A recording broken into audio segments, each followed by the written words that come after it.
This is my presentation, Bridging the Gaps, Improving Ecological Thinning for Climate Adaptation in Western Washington's Forest. For some background, as temperatures rise, Western Washington forests face mounting stress from climate-related stressors such as drought, disease, and wildfire. In this context, ecological thinning is a strategy used to enhance forest health and climate resilience by reducing competition for resources and improving ecosystem function. However, ecological thinning is not well understood by the public, leading to a lack of awareness. More importantly, implementation remains underdeveloped, with few site-specific guidelines or long-term studies in relation to climate change to aid in guiding effective thinning practices in the region. Given these challenges, there is a need to refine and adapt ecological thinning methods to meet the unique conditions of Western Washington's forests and to clarify its role as a science-based tool, not just a form of tree removal. I focused my research down to one question, which was how can ecological thinning be refined to better fit the ecological conditions and climate resilience needs of Western Washington forests? My internship focused on surveying 8 private forests across Washington and identifying future areas for improvement in the ecological thinning process. I used two main methods of research, which were data collection and literature review.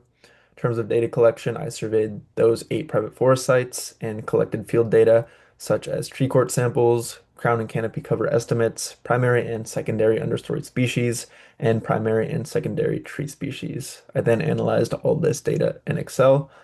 I also did a literature review looking at 24 empirical sources on ecological thinning with a focus on Western Washington. I split my results into two sections, which were site-specific findings and climate and ecological benefits. In terms of site-specific findings, optimal thinning time is highly dependent on site conditions and microclimates. Tree growth typically peaks 4 to 8 years post-thinning, challenging the standard 10 to 15-year re-thinning timeline, and thinning needs and intensity vary widely. Forests require tailored, site-specific assessments. So there's no one-size-fits-all approach. Effective climate adaptation through ecological thinning demands comprehensive planning with each site. And then climate and ecological benefits. Ecological thinning improves climate resilience by reducing competition for water, lowering wildfire risk, and increasing tree survival during drought, which is critical as Western Washington faces hotter, drier summers. And thinning also offers co-benefits beyond resilience, including improved mid-canopy growth and increased biodiversity, making it a valuable multi-purpose forest management tool. This is a graph I made in Excel comparing all 8 sites I surveyed.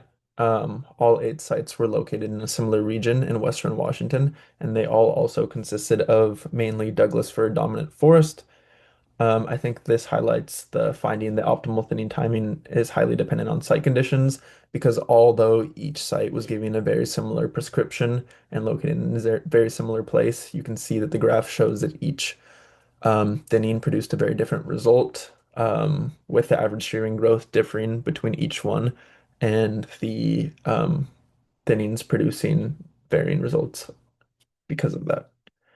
In terms of implications, localized prescriptions are crucial. Forests across Western Washington differ in species, soils, and microclimates, so thinning must be tailored to these conditions. Misapplied thinning can backfire. Generalized approaches risk ecological harm and wasted resources. Technology can aid decision making. Tools like LiDAR, drone imagery, and GIS can help land managers detect subtle changes and refine thinning plans. And private landowners need support. Outreach and education will be key to scaling up ET, especially since much of the forest land is privately owned. I would like to thank Jalman for the internship opportunity and being so helpful with my analysis, as well as Team Bilo for the guidance. Additionally, I would like to thank Jacob, my internship partner, and all my friends and family who helped me through offering endless support. Thank you.